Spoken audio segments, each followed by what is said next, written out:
नमस्ते दोस्तों। तो आज की जो कहानी है वो माँ और बेटे की है। इस कहानी को लिखने में मैं बहुत ही इमोशनल, बहुत ही भावुक हो गया था। इस कहानी को लिखते समय मेरी आंखों से स्पेशली आंसू निकल रहे थे और मैं अपने आंसुओं को पोंछ-पोंछ के इस कहानी को लिखा हूँ। तो आप प्लीज़ इस कहानी को आखिरी तक सुनिए और जो भी आपके फैमिली में लेडीज़ हैं, माँ, बहन, दादी, उन सभी को शेयर कीजिए। ये कहानी उनको बहुत पसंद आएगी और स्पेशली आप ये कहानी उनको भी शेयर कीजिए जो आपके भाई हैं, जो आपके चाचा के बच्चे हैं या फिर जो आपके दोस्त हैं, उन सभी को इस कहानी को ज़रूर शेयर कीजिए। इस कहानी से उनको बहुत सारी चीज़ें सीखने को मिलेगी और आपको भी बहुत सारी चीज़ें सीखने को मिलेगी। तो प्लीज़ इस वीडियो को शुरू से लेकर आखिरी तक ज़रूर देखिएगा क्योंकि ये कहानी एक दिल की कहानी है। ये जो रियल लाइफ में घटनाएं होती है उसकी कहानी है। तो आप इस कहानी को प्लीज़ शुरू से लेकर आखिरी तक ज़रूर देखिएगा। तो अभी हम इस कहानी को शुरू करते हैं। दोस्तों, ये कहानी है एक माँ और बेटे की। इस कहानी के आखिरी में कुछ ऐसा मैसेज मैं आपको दूंगा जो आपको बहुत पसंद आएगा। तो आप प्लीज़ इस कहानी को बहुत ही ध्यान से, बहुत ही आराम से सुनिएगा। दोस्तों, ये कहानी शुरू होती है माँ से। माँ ने जब अपने बेटे को जन्म दिया तो बेटे के साथ उसने बहुत सारे सपनों को भी जन्म दे दिया। माँ हमेशा सोचती थी कि मेरा बेटा बड़ा होकर ऐसा बनेगा, वैसा बनेगा, ये करेगा, वो करेगा, मगर कौन जानता था बेटा बड़ा होकर क्या करेगा। माँ बहुत ही गरीब थी मगर सपने बहुत बड़े थे अपने बेटे के लिए। माँ हर रोज अपने बेटे के लिए स्पेशल खाना बनाती थी। माँ खुद भूखी रहती थी मगर अपने बेटे को कभी भूखा नहीं रखती थी। अगर बेटा कभी भी बीमार हो जाता तो माँ रात भर उसके बाजू में बैठ के बस उसकी सेवाएं किया करती थी। बेटा हमेशा गहरी नींद सो जाता मगर माँ हमेशा उसको देखती रहती थी। जब तक बेटा ठीक नहीं हो जाता माँ हमेशा बस भगवान से एक ही दुआ करती थी कि बस मेरा बेटा ठीक हो जाए, मेरा बेटा स्वस्थ हो जाए, मेरे बेटे को कभी कोई प्रॉब्लम ना हो। माँ इतनी सारी दुआएं अपने बेटे के लिए करती थी। और दोस्तों, आपको पता नहीं है कि माँ इतनी गरीब थी कि उसके जो घर थे, घर के ऊपर से अक्सर बारिश के समय पानी टप टप गिरता था और वहाँ पे कुछ ही जगह था जहाँ पे पानी नहीं गिरता था। वहाँ पे वो अपने बेटे को सुलाकर वो खुद पानी के पास सो जाती थी। यही है दोस्तों, माँ का इतना गहरा प्यार, इतनी शिद्दत वाला प्यार आप बचपन में नहीं समझ पाते हो, बट धीरे धीरे जब हमारी उम्र बढ़ती है तो हम उन सारे प्यारों को, हम उन सारे जो हमारे लिए माँ ने किया है, उन सारी चीज़ों को हम भुला देते हैं। लेकिन माँ हमेशा रात भर पानी टपक टपक टपक करता रहता और माँ बस भीगती रहती मगर अपने बेटे को वो भीगने नहीं देती थी। ऐसी थी माँ। मगर बेटा तो अभी बच्चा था, इस बात से अनजान था। उसको नहीं पता कि माँ कितना परेशान, कितना चिंता करती है उसके लिए और उसके करियर के लिए। माँ के पास पैसे नहीं थे मगर सपने थे अपने बेटे को कुछ अच्छा बनाने का। मगर धीरे धीरे दोस्तों, उस बच्चे की उम्र बढ़ती गई। वो अब 18 का हो चुका था। उसके बहुत सारे दोस्त जिनके साथ वो घूमता फिरता, अय्यासियाँ करता था। माँ को हमेशा एक ही चिंता लगी रहती थी अपने बेटे के लिए कि कहीं मेरा बेटा दूसरे लोगों के साथ में रह के खराब ना हो जाए। मगर ऐसा कुछ नहीं हुआ। धीरे धीरे बेटा 22 का हो गया और उसने अपनी पढ़ाई भी कंप्लीट कर ली। अब वो एक अच्छी नौकरी करने लगा।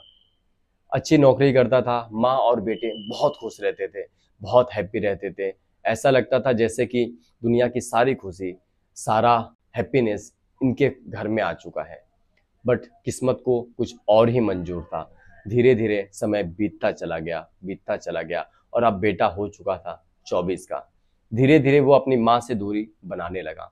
वो अपने काम पे ज़्यादा ध्यान देने लगा। बट माँ तो माँ होती है। माँ हमेशा उसकी फिक्र करती थी। माँ हमेशा उसको रोज़ फ़ोन करती थी, बेटा कहाँ है, खाना खाया क्या, क्या किया गया। मगर बेटा कभी उसको अच्छे से बात नहीं करता था।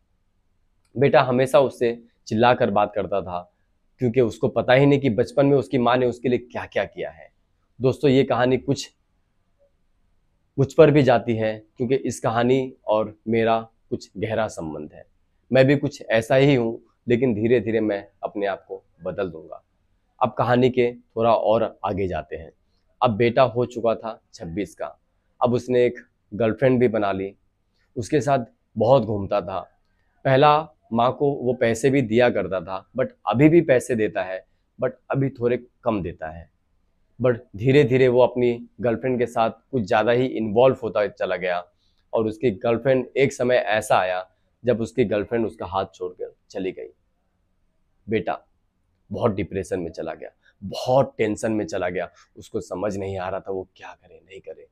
मगर उसकी माँ, माँ तो माँ होती है, उसकी माँ हमेशा उसको समझाती थी, बेटा कोई बात नहीं है, ये गई तो दूसरी आ जाएगी। पर वो मानता नहीं था, वो हमेशा अपनी माँ से चिल्ला कर बात करता था, हमेशा अपनी माँ से गुस्से से बात करता था। ऐसा था वो। धीरे धीरे उसकी उम्र 27 साल हो गई।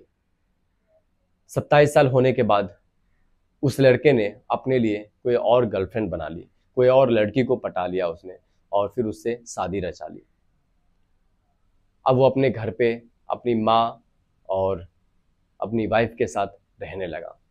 तो वही है दोस्तों, जीवन में कुछ भी नया होता है, कुछ बदलाव तो हमारी लाइफ में भी आते हैं।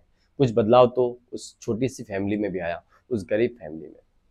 धीरे धीरे लड़के ने एक अच्छा घर बना लिया, अब अपनी वाइफ और माँ के साथ रहने लगा। और बीच बीच में माँ और बहू का झगड़ा भी हो जाता था, मगर वो हमेशा अपनी माँ को ही डांटता था, क्योंकि उसको पता ही नहीं कि उसकी माँ ने बचपन में उसके लिए क्या क्या किया है। उसकी आंखों में वो पानी नहीं, उसको बताएगा भी कौन, क्योंकि उसकी माँ तो ये सब बात बता नहीं सकती। तो बस यही है दोस्तों कि कभी कभी जीवन में हम बहुत बड़े हो जाते हैं और हमें बचपन में हमारी माँ ने हमारे साथ क्या क्या किया है हमें कुछ पता ही नहीं होता, और जब हम बड़े हो जाते हैं तो अपनी माँ को भला बुरा कहते हैं। ऐसा ही होता है हर जीवन में, हर इंसान के साथ। अब इस कहानी को थोड़ा और लंबा लेके जाते हैं, थोड़ा और कहानी में ट्विस्ट एंड टर्न है। अब लड़का थोड़ा और अच्छे पैसे कमाने लगा, और वो सोचता है कि मैं कहीं बाहर चला जाता हूँ और पैसे कमाऊंगा, और वो अपनी वाइफ को लेके कहीं बाहर किसी दूसरी कंट्री में चला जाता है।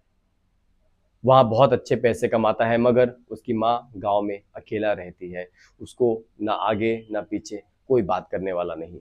उसके पति की भी देहांत हो चुकी थी। बेटा बाहर देश में था, माँ के लिए पैसे भी भेजता था, मगर माँ के अंदर वो अकेलापन, वो बेटे को देखने की तरस हमेशा बनी रहती थी। एक समय ऐसा आया कि बेटे ने पैसा भेजना बंद कर दिया। माँ ने गांव में छोटे मोटे काम करके अपना पेट पालने लगी। उसके बेटे का फोन भी नहीं आता था।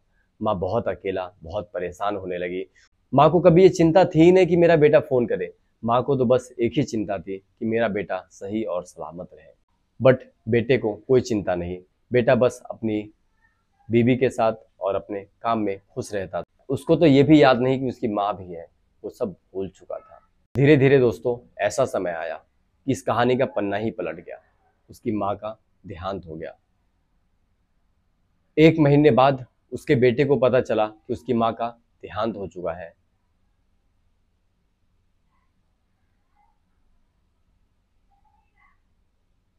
अब मैं क्या बोलूं,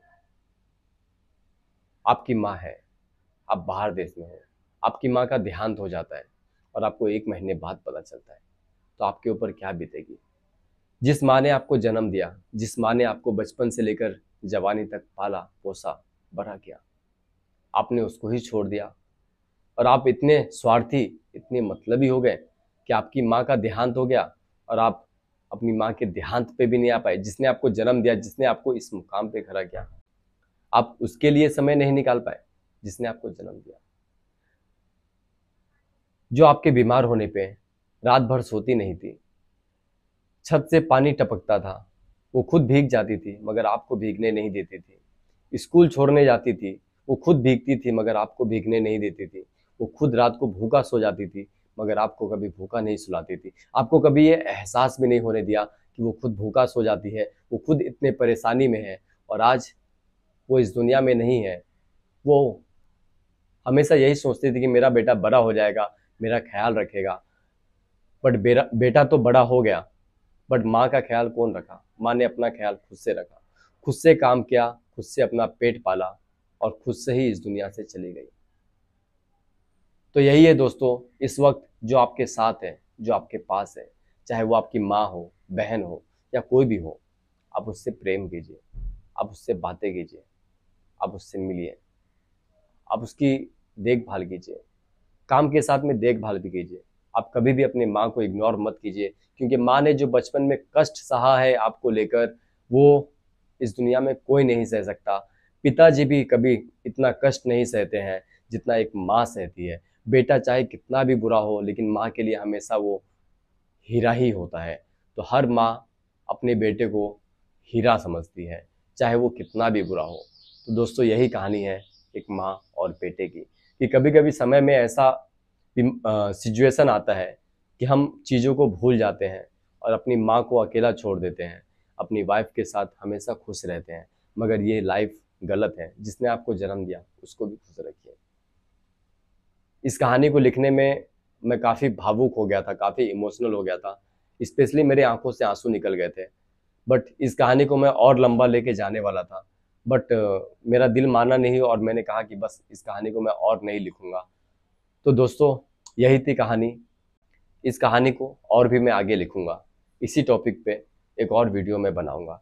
बट इस कहानी ने मेरे दिल को तोड़ दिया, इस कहानी ने मुझे इमोशनल कर दिया, इस कहानी ने मुझे अंदर से कमज़ोर कर दिया कि मैं क्या हूँ और किसकी वजह से हूँ, और क्यों इतना मैं घमंड कर रहा हूँ अपने ऊपर, क्यों मैं इतना एटीट्यूड दिखाता हूँ, क्यों। क्योंकि जिसका ये शरीर है, जिसकी ये आत्मा है, जिसने हमें सीख दी है, जिसने हमें जवान किया है, उसने तो कभी घमंड, कभी एटीट्यूड नहीं दिखाया, तो मैं क्यों दिखाता हूँ। दोस्तों अगर वीडियो अच्छी लगी हो तो आप अपने दोस्तों के साथ, अपनी माँ के साथ, अपनी बहन के साथ ज़रूर शेयर कीजिएगा। मिलता हूँ अगले वीडियो में। Thank you so much.